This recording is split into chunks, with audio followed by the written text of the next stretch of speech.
Greetings, this is Mike Graen. Welcome to another edition of the Walton Supply Chain Center, focusing on-shelf availability. Today, I get the chance to kind of share my ideas and my thoughts on the state of the industry as it relates to on-shelf availability. I've got a couple of clips from this year's particular podcast, but really it's focusing on what are the different people, processes, and technology to be able to look at on-shelf availability and make improvements. Let's get started. All right. Well, good afternoon, everyone. It's a beautiful day in Bentonville, Arkansas. We're so glad you're here today as Mike Graen continues his on-shelf availability series. Today, he's going to focus on what he's calling a 2023 state of the industry. We've got a big group that is going to be joining us. We've got more than 350 people that have been registered and invited. So we're glad that you're all here. This series that Mike launched with us more than a year ago now is presented by the University of Arkansas, which has the #1 undergraduate supply chain program for the second year in a row. You can learn more about that at walton.uark.edu. And we've got some great sponsors that have been great to work with, including BrainCorp, Barcoding, SES on Magatag, and our friends at Bops. Mike and I are excited to announce today a gathering place and resource center that we have created for the industry to come together to discover industry expertise, best-in-class solutions, as well as thought leadership. So as we wrap up today, we'd appreciate you taking a look at onshelfavailability.com. You'll hear us talking about that more in the days and weeks to come. And in case you missed it, one of the things you're going to find on onshelfavailability.com is sort of an archive of all of the conversations that Mike has been hosting to date. So again, we encourage you to look under thought leadership at onshelfavailability.com. A reminder that this is a conversation. It's intended to be a conversation and not a presentation. And we would love for you to join us and actively participate. And the best way to do that is just to click on the Q&A button at any point during the presentation, the conversation today. Use that Q&A button in Zoom to submit your questions, your comments in writing. One of the things that we always like to share is from a compliance perspective, it's really important that we comply with all federal antitrust laws. So we'll be refraining from talking about anything related to pricing, margins, discounts, suppliers, timing of price changes, et cetera. And the last thing is the opinions and recommendations that are expressed by the experts leading and participating in these discussions are solely their own and not necessarily those of Conversations on Retail. And we encourage you, before acting on those opinions or recommendations, to always consider their suitability for your circumstances. So with all of that said, we're so glad that you're here. Mike, let's get started. Awesome. Well, Matt, thank you very much. Good afternoon to everybody who is on the podcast. Matt doesn't like to call it a podcast. He likes to call it a conversation. And it is certainly good to be back with you guys again. Matt, we've kind of been reflecting on this. To make it a conversation, I think it's going to be you and I having a conversation as we sort of work through these various topics. And the folks on the line, please, we encourage you, if you have any questions at all, to go ahead and raise your hand and ask it via the Q&A chat function. And Matt will be able to secure those and forward them through. So first and foremost, we've been doing this for about a year. And what I thought I'd do is, as we begin the second year of going into these topics, we've talked about a lot of interesting things of on-shelf availability. A lot more research has come out post-COVID, so I'm going to kind of update you on some of those kinds of activities. And also some new capabilities have become available. So we want to definitely jump into this and start to talk about a little bit of what the opportunities are. The good news is for those people who are trying to solve the on-shelf availability problem, it's still out there. We had a breakfast this morning and we talked a little bit about on-shelf availability, and one of the guys who's been in retail for a long time said the great thing about OSA is it was here 50, 60, 70 years ago, and it'll be here 70 years later. It's something you're always working on. It's things you're trying to continue to improve to make sure that you have product available for the customer. So one of the things that we want to start with is basically, I love this Sam Walton quote. He did this 1 year ago. Doug McMillan from Walmart has a similar quote, but there's only one boss, the customer, and they can fire everyone in the company from the chairman on down simply by spending his or her money somewhere else. And I think that's very well said back when Sam Walton was running retail, and it's still this case today. Customers have more choices than ever, everybody's walking around with basically a computer in their hand where they can literally order stuff anytime they want to and have it delivered to their house. So the power is really in the customer, whether they're brand loyal or retailer loyal, they have choices that they can go to. So the other piece of this is, I think the other piece that I think is really important is some facts that were produced by the IHL group. Some of you may have seen this before, but some of these sound bites are really, really important from my perspective. Retailers are missing out on $1 trillion in sales. $1 trillion in sales. Amazon Prime customers facing empty shelves are 52% more likely than other consumers to take out their phones and buy what they need online.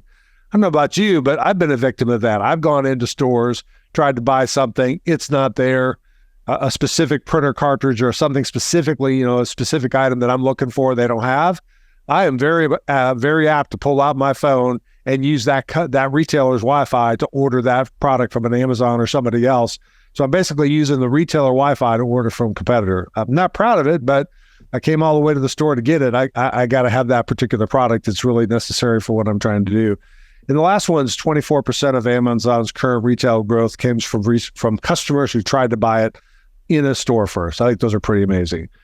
A couple of things that I think are also trend. This is relatively new from Shopkick Chain Storage.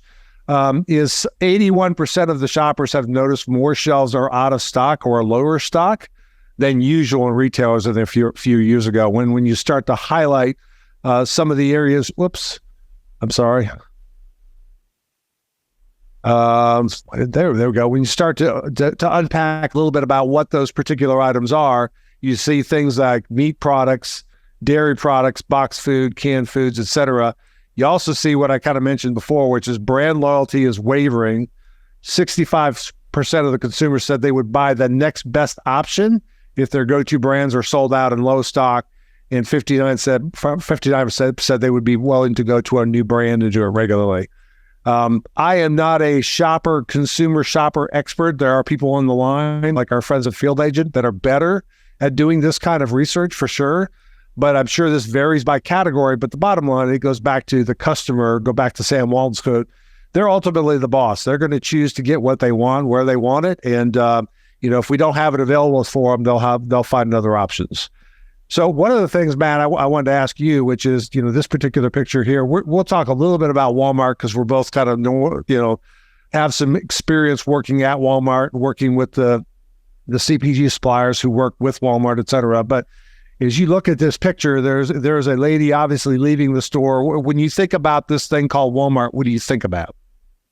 The place that I can go to buy almost anything that I need. Almost anything that you need. Exactly right. And I think for years, that's what it has been, and most retailers have been.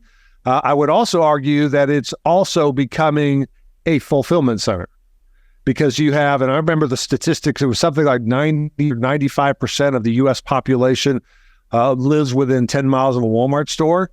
That's pretty hard to beat. So literally, it's not, I get to order it and I get it in 2 days. I literally can order it and get it within hours, okay? And being able to be both a traditional retail store and a fulfillment center that allows you to digitally order product where you want it, et cetera. And they're not the only ones. All of these footprints, all these retailers and many, many more have the same thing. So customers, shoppers have more choices than ever. Retailers have continue to have issues with on-shelf availability and supply chain and things like that. And what this particular conference is all about is our discussion is to talk about what are some of the ways you could A, measure it and B, improve it. A couple of other more sound bites here. This is something from the eMarketer folks. I've shared this in a previous conference as well. These are the percentage of retail sales that are being done through an e-commerce platform. And you see it's only 15% of the total U.S. or total business, but in some of these categories like apparel, it's almost 38%. You see toys and hobby, you see 45%. Books, music, video, obviously that's a big one with 69. So these particular things, people are using digital tools to do either research online and picking it up in store, or buying it online or picking it up in store, or regular fulfillment, ordering it online and having it delivered to your home. And this is a graph that we used a while back, which shows just the retailers and how their growth is. And this happened to be in the electronics category. But Matt, you see this big blue line here. Any idea who that big blue line is, which is going from 9.3 to 41.26? That looks a lot like Amazon. It sure does. And it looks like a lot of other retailers are growing in the electronics category as well, but not nearly as fast as Amazon. So the question becomes, okay, how do you compete with a fulfillment, which is something like Amazon, which have that broad assortment? I would argue really, really simple user interface. If my father, who's 85, can order stuff on Amazon and have it delivered to his home when he struggles with basic email and texting sometimes, their site is certainly very easy to navigate, and they obviously have the convenience factor as well. So that's the thing. You got to have it on shelf. These particular stores are becoming fulfillment centers.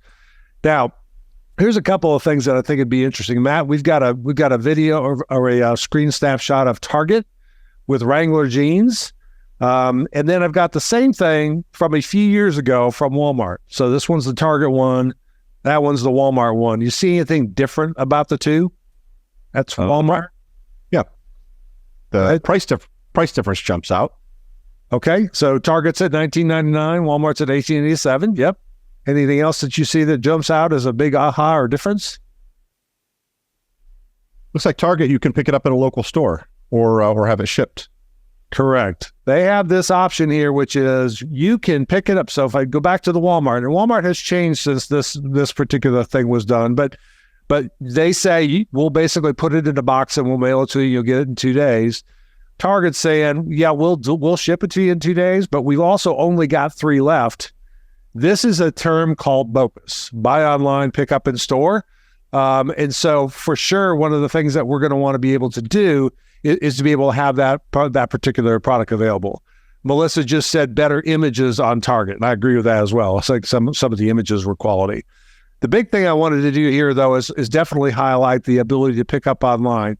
I'm going to switch this to something that I think will be interesting for folks to see, which is BOPUS is continuing to grow, and I'm going to let we did a podcast probably several months ago with Dr. Bill Hargrave. He's kind of the industry leader with online buy online, pick up in store. He was at the University of Arkansas, then he was at Auburn. He's now the president of the University of Memphis, but very much a retail expert. He's going to talk a little bit about what some of the research is that he's personally done in the buy online, pick up in store area.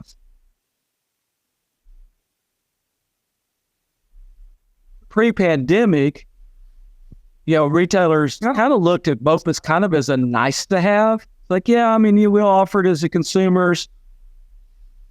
For the pandemic, it became a lifeline for a lot of retailers, and many retailers were absolutely not prepared for that. What I would do is, knowing that that we had that they were executing poorly, here's why I do it after I started realizing this is really bad. So I would go into the store and I would have my mobile device with me. I'd make sure I wasn't on the Wi-Fi. I wasn't using their app. So they didn't know who I was and they didn't know I was in the store, right? And I would literally stand in front of a shelf looking at the product and go online and say, I'd like to buy this and pick it up in store. And I'm standing there looking at the product. So I'll share with you some of the things that I got. For example, in apparel, I'm standing here, I'm looking at, there's 5 on the shelf. On my mobile device, it says, sorry, this product's unavailable at this location. I'm looking at, there's 4 on the shelf. Online, it says there's 1 left. Another apparel item, I'm looking at, there's 3 of them on the shelf. Online, it says it's out of stock. Another one, I'm looking at it, there's 9 on the shelf. It doesn't even appear on their website. So Mike, that I just want to share with you, that's just a handful. And that I've got tons of these where it's like, this is such poor execution that you're leaving money, or the retailers are leaving money on the table. It's a combination of factors. The biggest one, I believe, is that they simply don't know what they have in the store. And they just don't have any confidence in what they have in the store. So when you don't have confidence, you do a couple of things. One, either you just completely hide it, right? And so you just say, oh, that's not available, right? Or you don't even put it on the website to even make it an option. All right, we got a couple of questions in here. The first question I think was, I'm sorry, it wasn't a question. It was Melissa was answering the question around the better images of target. Sorry about that. I think we've already answered that one. All right. So customers ultimately are the boss. They're going to get the product when they want. Retailers are becoming more fulfillment centers in terms of buy online, pick up in store, and be able to do things like that.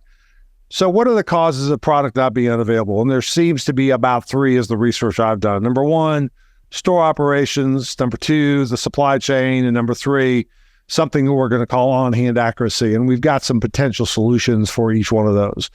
Let's talk through store operations first. And Matt, I'm going to ask you some questions on this. So we've got a shelf here. I went to take to a local store, took a picture of a shelf, and then I matched the shelf up against what should have been there. So from an obvious casual observer, from a customer perspective, as you go into this, do you see anything majorly wrong or any kind of on-shelf availability issues with the shelf? Yeah, sure. There's one item, obviously out of stock, dead center. Dead center. Yep. So that's the first one you see. That's the one most people will go to. So you see the shelf tag, you see no product, you obviously say there's an out of stock. Any other things that jump out you as issues that are with this? Yeah, I mean, it looks like another out of stock on the very bottom shelf, dead center, but that's all that's easy to see. Yeah. And that one is potentially an out of stock as well. Yeah. What you don't see is probably the bigger issues. You have issues where you literally have a label that's missing. And so suppliers call this distribution void. Retailers typically call this modular integrity issues. But let's just say on the top 3 shelves here, you see that yellow box. We're supposed to have label 1, 2, 3, and what we've got is 1, 2, 4. Okay, we're missing label 3. So that yellow box indicates the label's missing. And of course, if the label's missing, the product's also missing. The other issue we have is we have pricing issues. We have issues where the price at the register and the price at the point of sale register and the shelf are different. And hopefully the price at the register is not more expensive than the point of sale, because then people start to lose, integrity with the pricing situation. The next one is downstocking. There's products up here on the top that could come down. As a matter of fact, this red box right here, where we have the out of stock, could be sitting up atop, but it should be down stock because the top's not really available for sale. And the last one is really hard to do, which is plugged items. Plugged items, or otherwise called incorrect items, was where you have a label, you have product, but they are, in fact, not the same. They're different. Okay? So Mike is asking, what are the thoughts on increasing the level of retail theft on OSA as per LinkedIn post from Tony? Mike, I think we're going to get into the on-hand accuracy piece here in a little bit. I believe that the retail shrink is part of the problem of why on-hand accuracy becomes incorrect, and we'll talk about that here in just a little bit. Okay? If I don't, come on back to me. Thanks. So let's keep on going here. So we've also got supply chain issues. That's another one. And we've obviously got everything from products moving on, raw material through the manufacturing and distribution process. Well, the reality is, in order for the product to move one way, the merchandise flow from the raw material all the way to the store shelves to the shopper, information has to move back the other way. And we're going to talk a little bit about the challenge of correct item information, correct on-hand information at a store level. But I would argue that this quality information is really a challenge within the entire supply chain. So if you're getting really bad forecasting data or really bad on-hand data, et cetera, it's really hard to make sure the product is in the supply chain. And we certainly exhibited that during the COVID challenge, where we had everything so tight from a just-in-time standpoint that a major things like a health scare like that really created ripples in the supply chain for months and even years to come.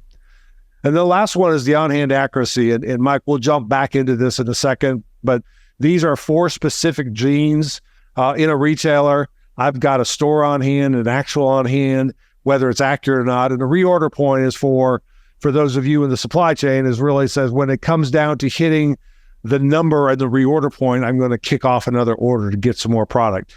Well, the first one is obviously right. Not a problem with that one.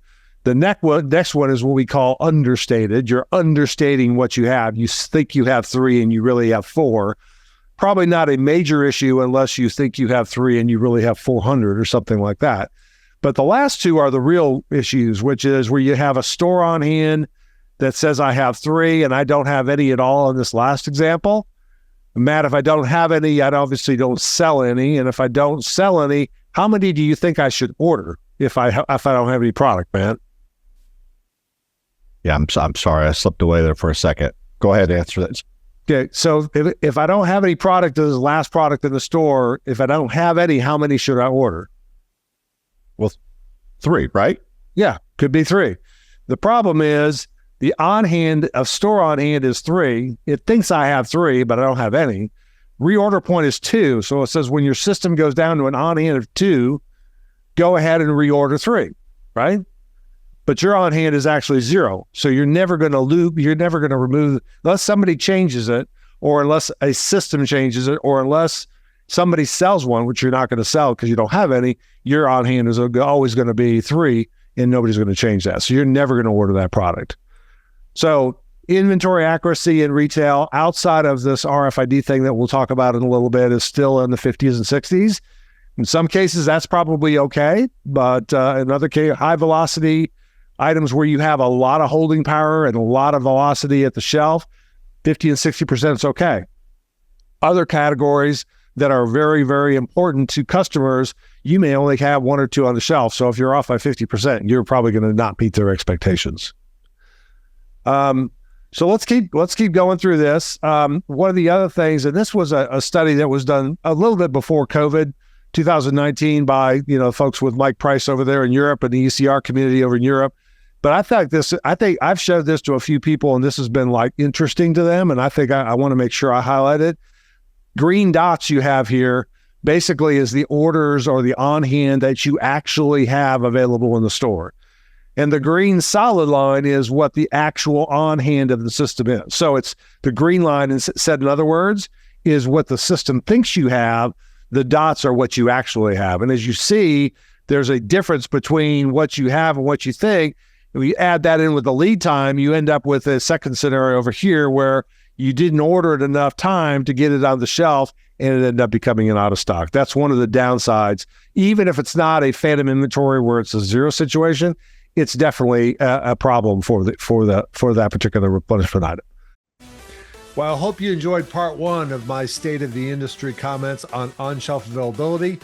Please join me next time as we wrap up this discussion and talk a little bit about some real-life examples in the space of RFID and other technologies to drive on-shelf availability.